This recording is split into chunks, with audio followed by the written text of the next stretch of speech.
is where we're going to be. And we're going to look at Barak and Deborah today, along with a couple others. But as we begin this little account here, of course, if you're not familiar with Judges, Judges falls in the timeline after the children of Israel have came in. They've taken the promised land. It's been divided up among the tribes. It's another one of those. So basically, the account of Judges, we haven't got to the place where we have kings yet. And so maybe there's not real strong leadership in Israel, within the children of Israel at this time. And so we go through this cycle that just repeats over and over and over again, where the people sin, the people kind of go off and do their own thing. They sin against God. God sends judgment in the form of some type of oppressor. And then the people cry out to God. God raises up a judge or a deliverer, and they rescue the people. The people kind of come back to God during that time. And then this cycle just kind of repeats itself over and over and over again, all throughout the book of Judges. And we're going to look at one of those cycles in particular here today in Judges chapter 4. Verse 1 of Judges chapter 4, it resets that pattern where it says the people sinned against God. It says, then the sons of Israel again did evil in the sight of the Lord after the previous judge had died, and then you see the cycle repeat itself again. So let's just go ahead, and we're running a little behind, so let's just jump right in. And somebody read for me Judges chapter 4, verses 4 through 8.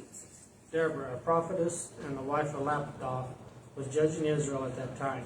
She would sit under the palm tree of Deborah between Ramah and Bethel in the hill country of Ephraim. And the Israelites went up to her to settle disputes. She summoned Barak, son of Abinom, from Kadesh, and Naphtali, said to him, hasn't the Lord, the God of Israel, commanded you, go, deploy the troops on Mount Tabor, and take with you 10,000 men from the Naphtalites and Zebulunites, and I will lure Sisera, commander of Jabin's army, his chariots and his infantry at the Wada Kishan to fight against you, and I will hand him over to you. Barak said to her, if you will go with me, I will go, but if you will not go with me, I will not go. Okay, so what are your first impressions of this situation, and what are your first impressions of Barak and Deborah based on these verses? Just what do you guys think? What are your impressions as we read this part?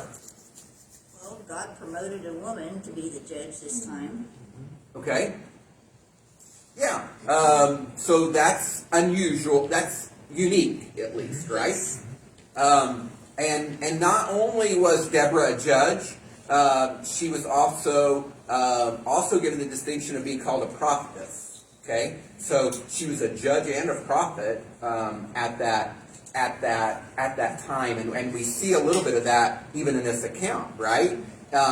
In that you see the spiritual insight, the wisdom that she has, even as she kind of challenges Barak, and says, because I don't want to get ahead of myself, but it's almost as if the Lord's spoken to him too, because even as she says, hasn't the Lord said thus and thus and thus to you? You know what I mean? A challenge, and why haven't you done, or why aren't you moving to do what God has called you to do? She was showing obedience where he was digging in his heels, saying, Yeah, there's a little bit of that for sure. So that's a unique situation. What else? What are your other impressions here? What else do you take away from this? He wasn't sure that she was telling the truth. I don't think he had some doubts because, okay, that's really true, you go with me, let's go together. Yes. If you're trying to put me into a trap, both of us are going to be in a trap. All right. A bit suspicious. Yeah, there is a sense of that. I think you kind of pick up a little bit of a sense that, can we say, if nothing else, he's a little bit reluctant. Yes. You know what I mean? I at least get the feeling that God had spoken to him, and she's called him, and she's challenging him that, hey, you need to step up and do what God's done, and yet you do get that insistence of him saying, I'll go, but only if you go with me. Okay?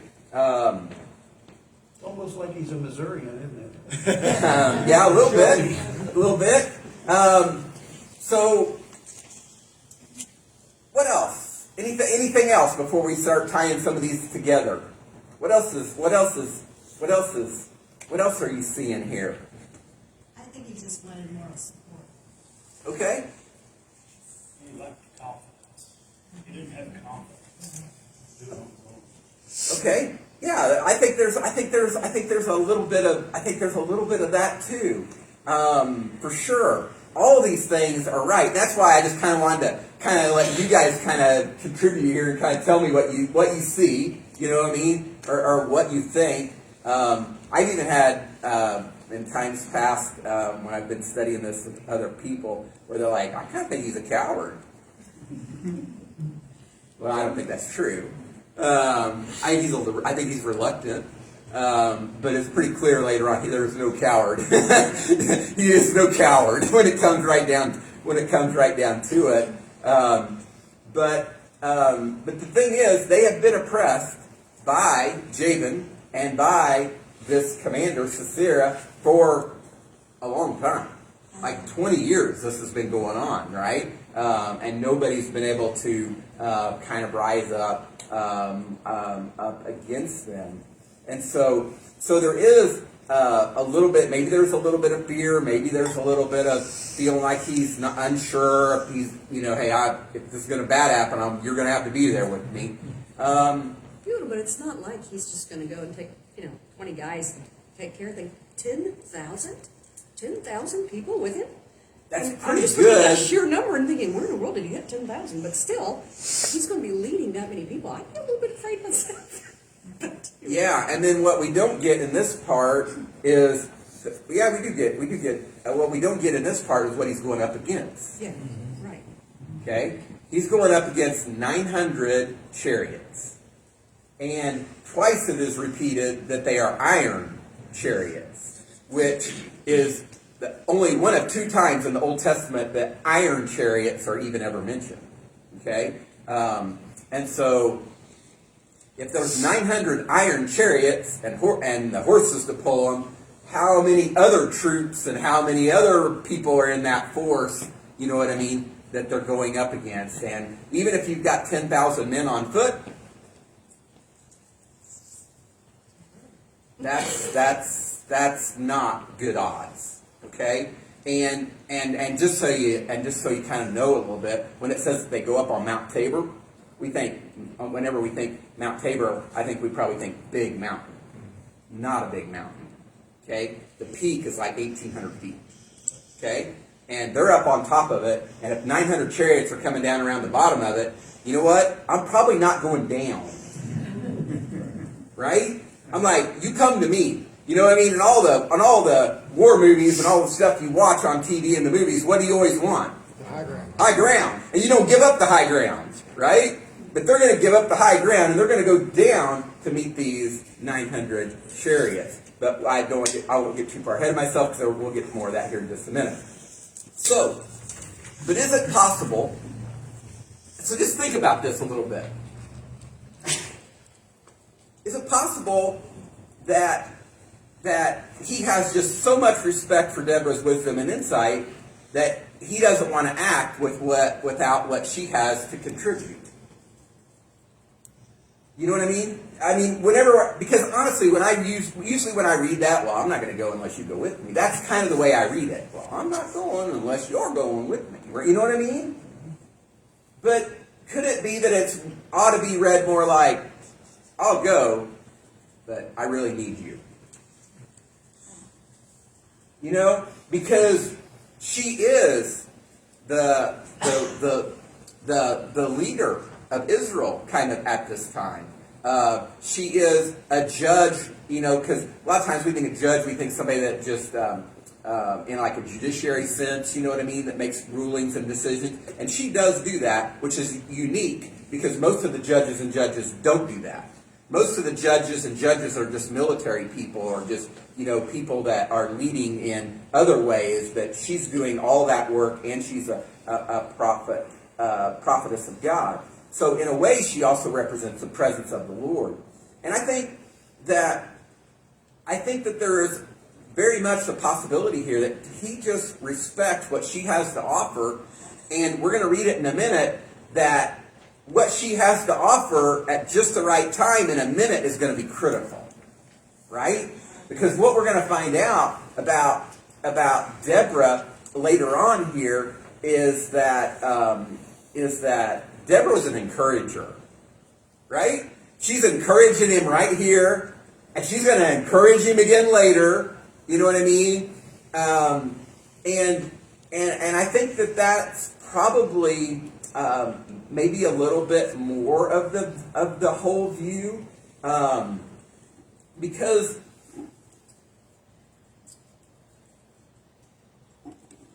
verse 9 isn't a part of our study, but it's very important to understanding him.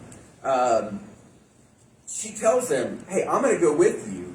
But if I go with you, you're going to lose the honor of being known as the victor. You know, you're basically not going to get the credit for this victory, and that honor is going to go to a woman. And if you're just reading this story for the first time, who do you think is going to get that honor? You think it's going to be Deborah. Yeah. But it's going to be another unlikely person. Jaleel, or however you're supposed to say her name, right? And so, I guess basically as this story unfolds, what we kind of learn is that he is not a coward, but a bold warrior who led his forces into battle, routed the enemy. Later on, he's going to be singing a song along with Deborah at the end of the day, right? Well, let me just pause real quick. Put yourself in his situation. I'll go, but you got to go with me. And she says, okay, I'll go, but you're not going to get credit.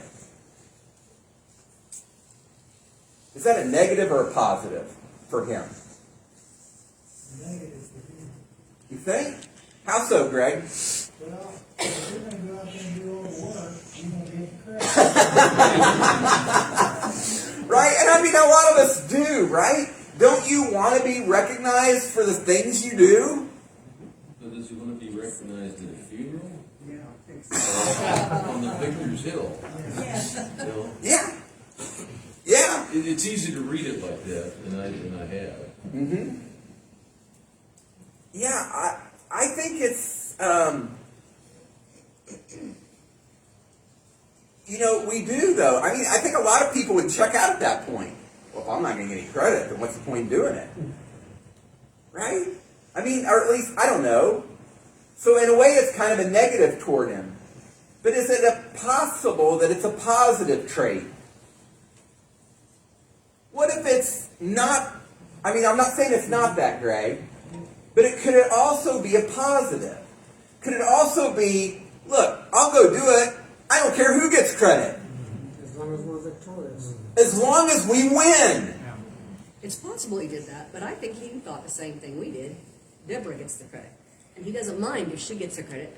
As a matter of fact, he's asking her to come with him.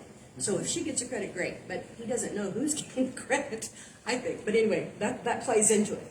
Yeah, because honestly, the person that gets the credit is the person that we would least like to get the credit. Right. Because because if you don't know, Jaleel's husband was a snake. He was a traitor.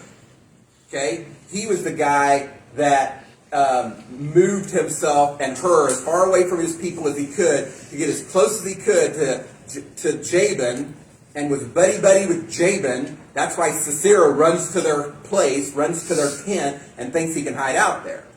Okay? He's also the one that reports, who God uses us all to his advantage, reports to Jabin and to Sisera that, hey, Barak has taken all these men up on Mount Tabor, and you need to go gather up all your forces. So, very unlikely person that's going to get some credit. But the point, I guess, the point kind of though to me is this: is that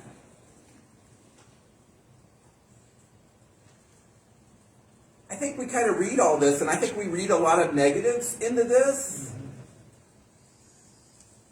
But guess who's mentioned in the Hebrews Faith Hall of Fame in chapter 11 of Hebrews? Is it Jaleel? No. Is Deborah? No. Who's mentioned? Barak is the one that's mentioned. And so, I mean, he's mentioned along the other stalwart judges of Gideon and Samson and David and Samuel, right? And I think it's very much possible, at least, that he values Deborah's leadership and wisdom and godly insight. And I think he's willing to accept this challenge. But he's also wise enough to know that he isn't going to do it alone. And I think there's a real possibility that he didn't care who gets the credit. Wouldn't it be kind of cool if we operated a little bit more that way? Because at the end of the story, who's getting the credit anyway? God's going to get the credit. Right? I mean, God's going to get all the credit anyway. And he should. And I think we see that in both Deborah and Barak. They're both like, well, we don't care who gets credit just as long as God gets credit. Just as long as God gets praise. Just as long as God gets the glory that he is due his name. And so, I think that sometimes we kind of read into this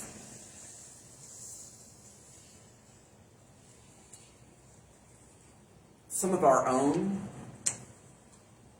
failure, if you will, some of our own insecurity, some of our own desire to be recognized and to get credit for the things that we do, and even if they're things that we do for God and things that we do for His kingdom, and so I think. So going back to even what you mentioned earlier, Deb, this is an unusual situation. We've got a woman leading in Israel at this point in time, right? This is unusual. And I think everything about this particular cycle in Judges is pointing us to the fact that God gets all the credit. Right? God's going to use, in this particular cycle, unlikely people. So that it's, whether that's Deborah, Barak, or the most unlikely, Jaleel, to deliver his people. And I think it's a reminder to them and to everybody that God's in control. That this is all about Him. And that way we don't focus on, Gideon. You know what I mean? And even in that story, Gideon's way more reluctant than Barak is, right? So anyway, just a couple things there about that. What else? Anything else from that you guys want to talk about before we move on to the next part? I was just sitting there thinking, when we talked about Moses and that battle, if this conversation would have been held between Moses and his army leader, would we view it differently? I think we would. And I hate to say it, but we are conditioned, like I said, it's a unique situation where you have a female, but we are conditioned in our society to not give that due respect towards the opposite sex. At least men are. Yeah. I'm not speaking for women. Right. And I think we see that. I think that we see the opposite of that actually in this story with Barak's response. Barak, I don't. Maybe he's thinking it's a trap, John. And I think there's an element of that. I think he's just unsure. But I think he's just like, look, I'm just a leader of my tribe. I'm a warrior. I don't know about all these things. But I think he really is leaning into her. I think he is like, look, people have been coming to you for 20 years now for you to speak to them on behalf of the Lord. And I don't want to leave that behind. I may need you. You know what I mean? And so I think there's a whole bunch of things. I think there's a whole big mix of things. You know what I mean? That are really happening at the same time here in this story, for sure. All right. Well, let's go ahead and let's read about the battle. Somebody read verses 12 through 16. It was reported to Caesarea that Barak, son of Abinadab, had gone up to Mount Tabor. Caesarea summoned all his 900 iron chariots and all his troops who were with him from Hoshea of the nations and Wadi Kashem. Then Deborah said to Barak, go, this is the day the Lord has handed Caesarea over to you. Hasn't the Lord gone before you?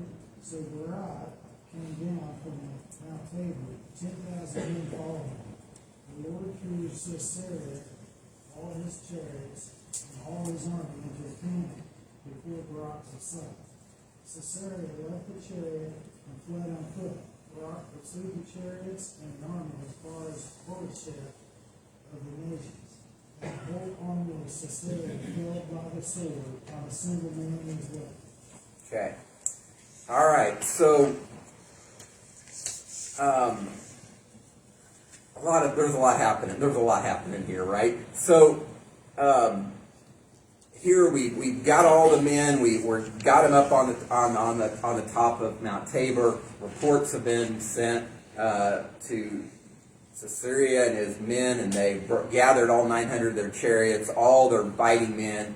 They gathered around. They're at the foot of the mountain, and here we get this picture of Deborah as this great encourager and representative of the Lord, saying to Barak, go, this is the day the Lord has handed Caesarea over to you.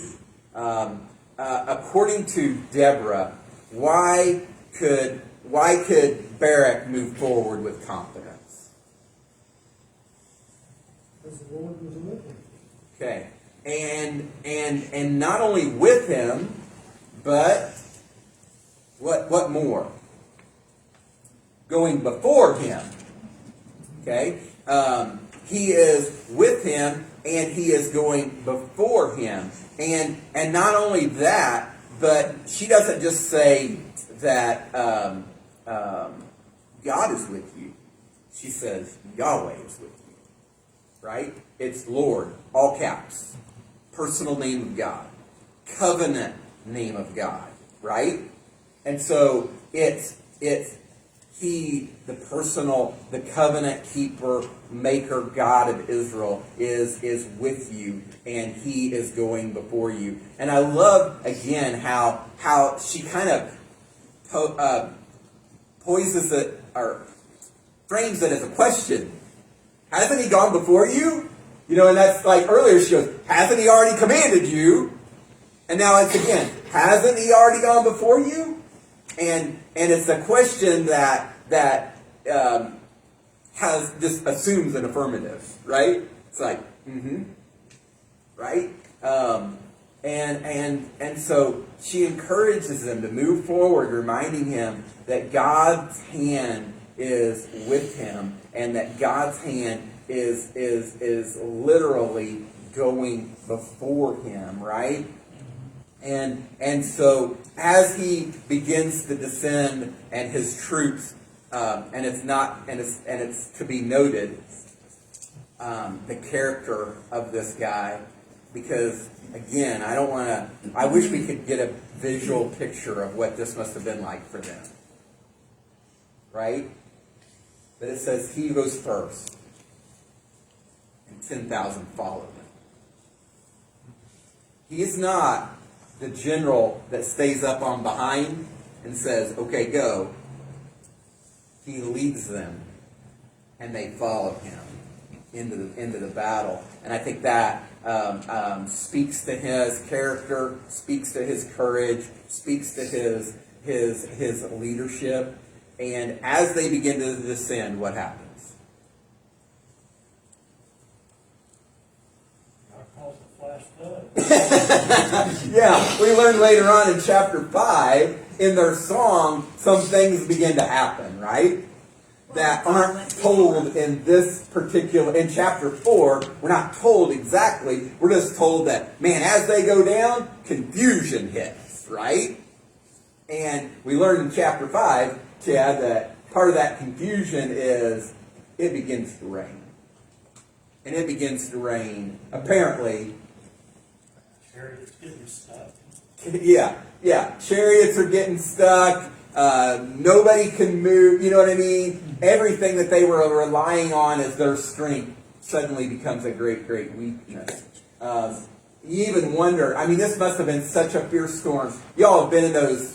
We lived in Missouri long enough. We've been in the thunderstorms when the thunder and the lightning strikes so quick that your whole house shakes. That was happening on this day. I mean, they're talking about it, and it may even have been an earthquake. They're talking about the earth shook, right? Because the storm came, and the storm was so violent. It even talks about, in the song, it talks about, and the mountains began to melt. Right? So can't you have you ever been in the mountains where it's all rock or mostly rock, and it's raining so hard that it is nowhere to go but just, right? And it probably looks like the mountains are melting. You know, the erosion, everything else that's coming down off the mountains, it looks like the mountains are melting as God goes before them and as God begins to fight for them. And I wish we had more details, right? I wish we had more vivid details about how this battle unfolds. But I don't think we're supposed to get more, because I think we're just supposed to see God at work and just know that it was God that was doing it. In contrast, we've got Barak going first, leading his men into battle. And how is Sisera going to respond? He's going to jump out of his chariot and hoof it out of there. He's like, this ain't good. He's leaving his guys behind, and he's running for the hills. You suppose the chariots, those iron chariots would have been heavy. You suppose they would get stuck. Yeah. He jumps out of his chariot because it won't move in. Yeah, exactly. That's why he's jumping out of it. Clearly, it's stuck. You know what I mean? It's of no use, or he would have used it to flee the battlefield. They get rendered utterly useless. And the fact that their iron actually works against them in this particular case, whereas what would have been a great strength turns into a huge weakness for them.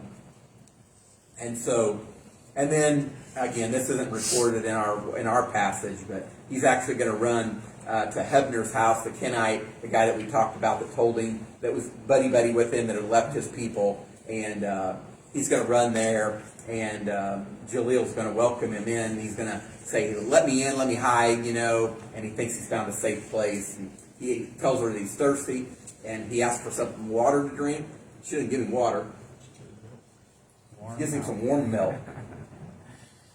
Right? How do I know it's warm milk? Because they ain't got a refrigerator. But anyway, it's warm milk. And what's warm milk do for you? Right? She gives him warm milk, hides him under a rug, and he fast falls asleep, right? She goes, grabs a tent peg, grabs a hammer, drives the tent peg through his head, drives it clear through his head into the ground. Right? And later on, when Barak's going to show up, she's going to bring him in and show him what she's done and how she's become one of these unlikely heroes, if you will, in this story. And the other thing that's kind of cool about that is I kind of get a feeling like here again, she's probably going against what her husband would have advised if he'd have been there.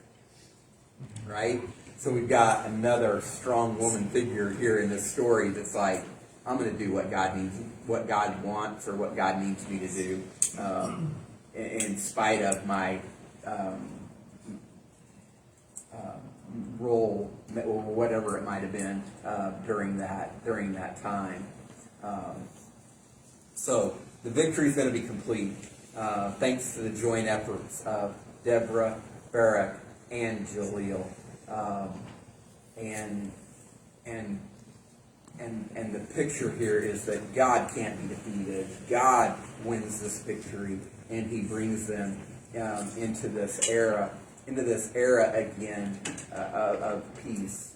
And so we've got all three of these people and characters and everybody else that's in the story, everybody else that is in the background. But I think the way that this is all put together for us, with all of these unusual circumstances and all these unlikely people, is just so that we can, I think what we're supposed to see is that our service to God is valuable no matter who gets the credit. You know what I mean? It's we all need to come together, and we all need to work together, and we all need to have the attitude that Barak had, where we're like, well, we don't care who gets the credit, just as long as God gets the credit. And ultimately, the victory is going to come from the Lord anyway. And I think that's kind of like the lasting lesson from this story. But let's go ahead and wrap it up. Somebody read chapter 5, verses 1 through 5, this victory song of Deborah and Barak. On that day, Deborah and Barak, son of Abinoam, sang, when the leaders lead in Israel, when the people volunteer, blessed be the Lord. Listen, kings, pay attention, princes. I will sing to the Lord. I will sing praise to the Lord God of Israel. Lord, when you came from Seir, when you marched from the fields of Edom, the earth trembled, the skies poured rain, and the clouds poured water. The mountains melted before the Lord, even Sinai before the Lord, the God of Israel. What a powerful statement, right? What a powerful combination when the leaders lead and the people volunteer. Right? And when they do, along with the enabling of the Lord to bless their efforts, and that's what we see here with Deborah, this acknowledgement that,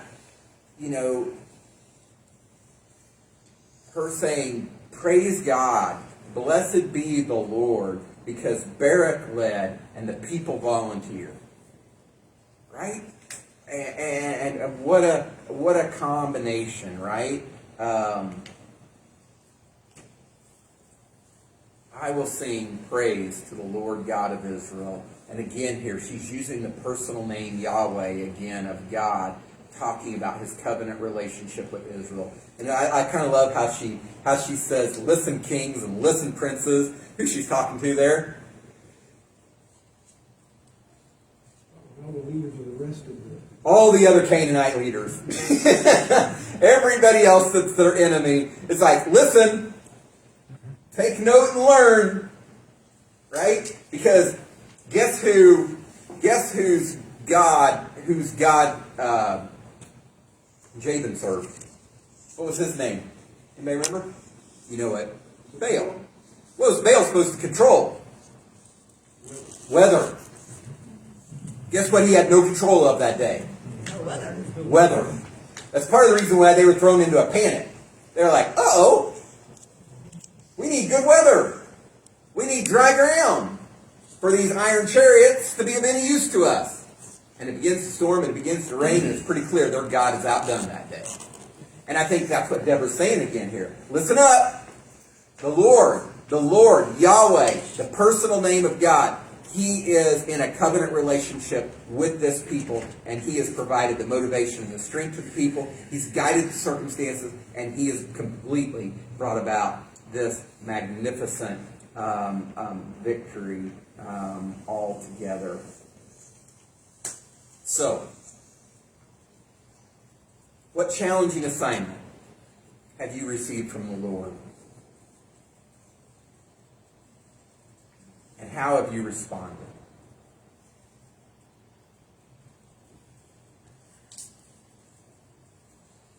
I think Barak serves as a model for us. I think that in spite of kind of maybe how we kind of paint him in our minds a little bit, I think that what we maybe, and I think some of that's true, for sure, I do, because I see it that way too. But I also think there's a part of him that he's not so absorbed with himself that he's seeking to be honored, that he's seeking to be recognized. And he also is willing to seek help and support and participation from others. He's willing to let others receive the credit, even if it's Deborah. And I think that's what he thought. Well, I don't care if you get the credit. And I think at the end of the day, he doesn't care if Jaleel gets credit, because they're all going to give credit to God, who ultimately won the victory and is worthy of all praise anyway, right? But I think sadly sometimes in churches, we kind of deal with obsession about who gets credit for what's accomplished.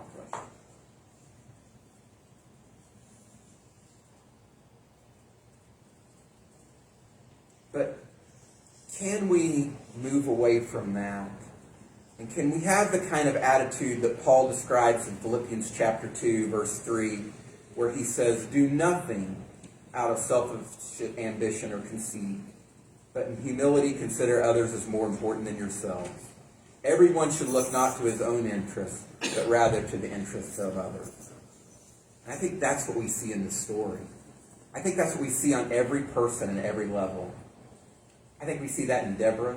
I think we see that in Barak. I think we see that in Jaleel. I think we see that, in fact, the only people that don't get a good rep in this story is the other tribes of Israel that don't come to their aid.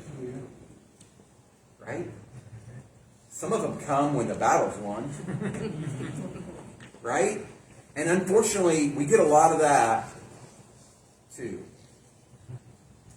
We'll show up when the work's done for the party after. But, I mean, there was still work to be done, because like this battle, Clayton, from where they started, they fought them all the way to where they came from. They fought them all the way back to whence they came. 15 miles. 15 miles they chased them down until not one was left.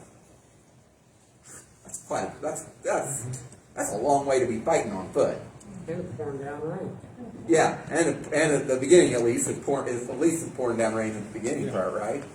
But can we kind of get to that point? Can we kind of have that attitude that Paul talks about? Can we seek the help of others, even if it means that they end up getting the credit and we don't?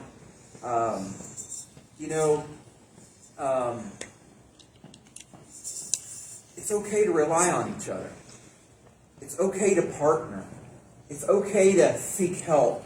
And I think that is because ultimately it's all about God anyway. All right, I'm going to let you go 5 minutes early so you can get some time, get over there to the atrium, go by, say hi to Vicki, and thank her and congratulate her for 25 years of partnering with us here at Frederick Boulevard as a biblical counselor. So thank you guys very, very much. Next week we will talk about David. 1 Samuel chapter 18 will be our story. And we don't often think about David as a sidekick, but that's how he started out in a way. And so we'll look at that next week. All right, guys, have a great day.